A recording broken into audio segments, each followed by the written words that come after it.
Assalamualaikum warahmatullahi wabarakatuh. Yang saya hormati Bapak Dr. Sulaiman MAG beserta jajarannya. Pertama-tama marilah kita panjatkan puji syukur kehadirat Allah Subhanahu wa Ta'ala yang mana telah memberikan kita nikmat kesehatan, nikmat iman, dan juga nikmat keselamatan, sehingga saya bisa berpresentasi pada hari ini. Perkenalkan, nama saya Suci Wulandari. Saya program studi perguruan sekolah dasar.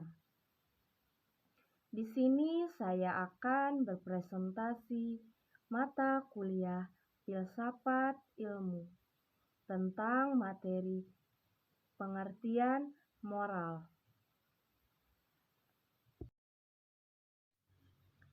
Pengertian pembelajaran filsafat moral. Apa pengertian filsafat moral? Filsafat moral mempunyai pengertian ataupun pengertian etika. Nah, etika berasal dari bahasa Yunani, yaitu ethos, yang berarti sesuatu tempat hidup, biasa, watak, adat, tindakan, kebiasaan, perilaku, dan juga seterusnya. Nah, ada juga pertanyaan dasar etika. Apa itu pertanyaan dasar etika? Pertanyaan dasar etika adalah apa yang harus kita lakukan dan bagaimana harus bertindak. Nah, di sini juga ada subjek etika. Apa itu subjek etika? Subjek etika adalah moralitas. Nah, dengan demikian, etika dapat disebut juga sebagai teori yang membahas berbagai perspektif fenomena moralitas. Namun, ada pendekatan yang sangat berbeda. Untuk ini, dapat digunakan untuk membedakan berbagai jenis etika satu sama lainnya. Nah, di satu sisi ada juga etika normatif. Nah, etika normatif ini mencoba untuk merumuskan dan membenarkan penilaian moral. Di sisi lain, ada etika deskriptif. Nah, apa itu etika deskriptif? Etika deskriptif itu membuat penilaian moral tetapi objeknya moralitas. Nah, ini hanya menggambarkan aspek dan jadi menggambarkan aspek dan manifestasi yang berbeda. Disiplin independen yang ketiga, dan metaetika. Nah, telah ada sejak awal pada abad ke-20. Salah satu tujuannya adalah untuk memberikan dasar konseptual untuk diskusi ilmiah tentang kekhasan moralitas. Metaetika membentuk dasar bagi akses normatif dan deskriptif terhadap moralitas. Nah, ada juga konsep pada filsafat moral. Nah, konsep pada filsafat moral yaitu kata etika yang di awal berasal dari kata ethos atau dari bahasa Yunani yang berarti karakter, watak, kesusilaan, adapun adat. Nah, sebagai suatu subjek, etika berkaitan dengan konsep yang dimiliki oleh individu ataupun kelompok untuk menilai apakah tindakan-tindakan yang telah dikerjakannya itu salah ataupun benar, buruk atau baik. Nah, etika juga mempunyai makna seperti refleksi dari self-control karena segala sesuatu dibuat dan diterapkan dari kepentingan kelompok itu sendiri. Nah, etika juga disebut sebagai filsafat moral. Cabang dari filsafat yang berbicara tentang tindakan manusia. Menurut para ahli, etika adalah aturan perilaku, adat kebiasaan manusia dalam pergaulan antar sesamanya dan menegaskan mana yang benar dan mana yang buruk. Etika dalam perkembangannya sangat mempengaruhi perkembangan manusia. Etika memberi manusia orientasi, cara ia menjalani hidup, melalui rangkaian kehidupan sehari-harinya, dan ada juga tiga macam etika yang harus kita pahami bersama dengan menentukan baik dan buruknya perilaku manusia. Nah, yang pertama itu ada etika deskriptif. Apa itu etika deskriptif? Etika deskriptif yaitu mendeskripsikan tingkah laku moral dalam arti luas. Nah, seperti adat kebiasaan, terus anggapan tentang baik dan buruknya, tindakan-tindakan yang tidak diperbolehkan. Adapun objek penelitiannya. Nah, penelitiannya yaitu individu ke individu ataupun kebudayaan. Yang kedua, ada juga etika normatif. Etika normatif. Apa itu etika normatif? Nah, etika normatif itu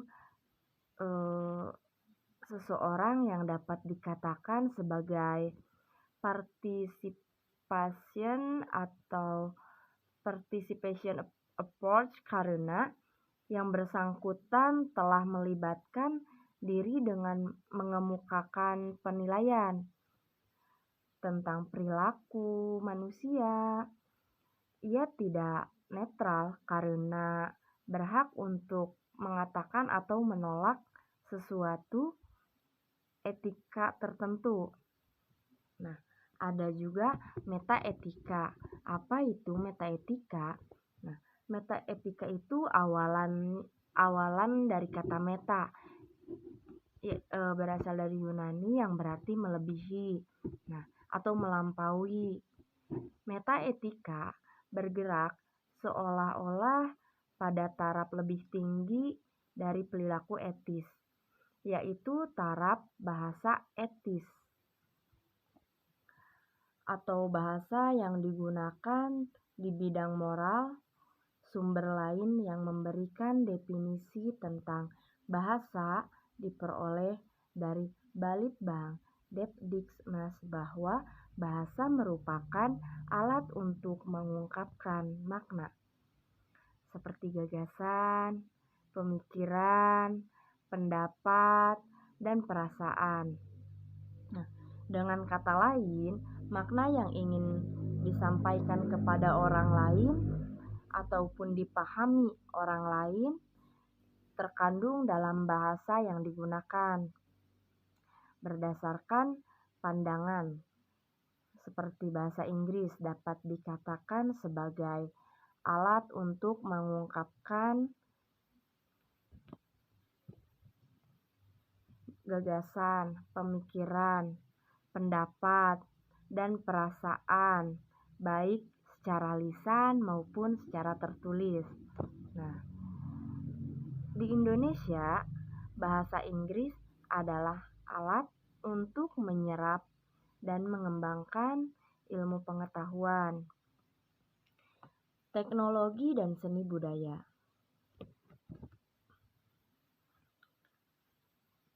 Kamus Besar Bahasa Indonesia. Etika selalu berhubungan dengan hal-hal baik dan buruk antara hal-hal yang susila dan tidak asusila, ataupun hal-hal yang tidak dibolehkan atau tidak boleh dilakukan. Nah, ada beberapa mazhab dalam etika, antaranya sebagai berikut. Nah, ada egoisme, ada deontologisme, dan ada juga utilitarianisme dan teonom. Nah, yang pertama itu egoisme. Egoisme. Apa itu egoisme? Egoisme adalah tindakan atau perbuatan memberi hasil atau manfaat bagi diri sendiri untuk jangka waktu selama diperlukan atau dalam jangka waktu yang lama.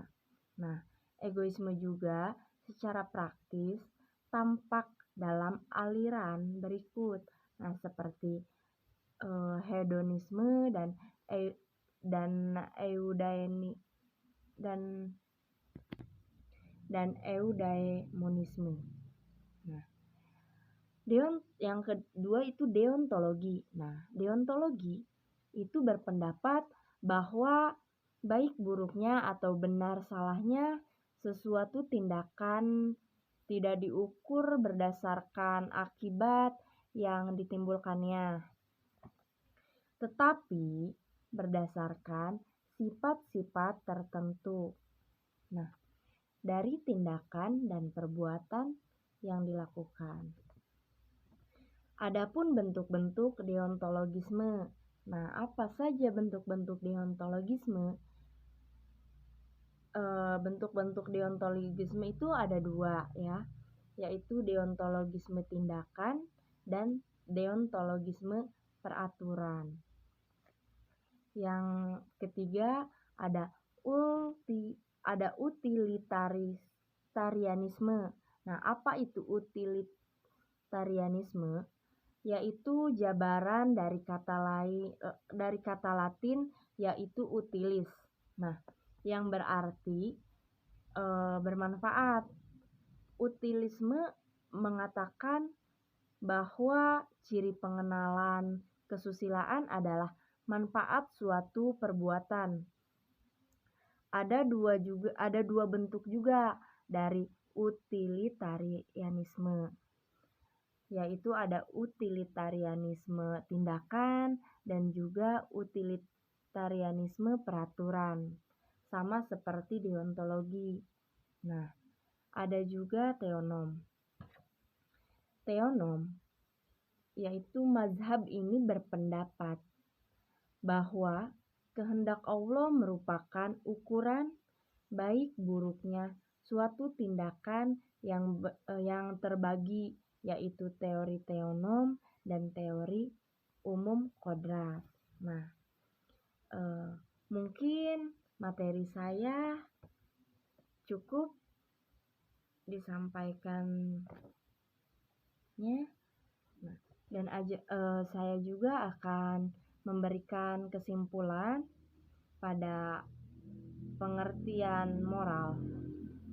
Nah, kesimpulan dari pengertian moral tadi yaitu pembelajaran filsafat moral sekarang ini sudah bukan hal asing lagi.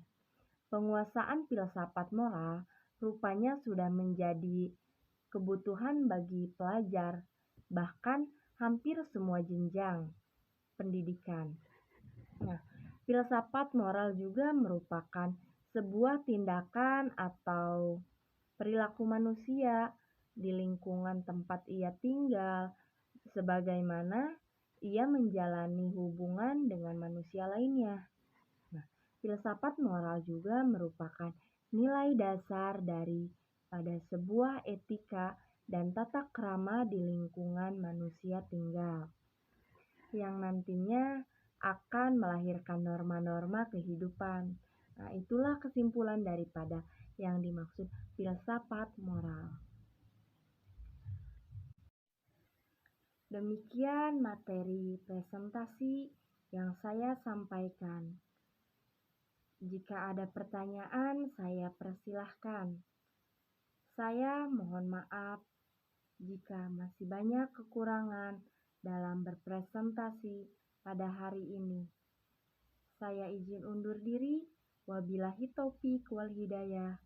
Wassalamualaikum warahmatullahi wabarakatuh.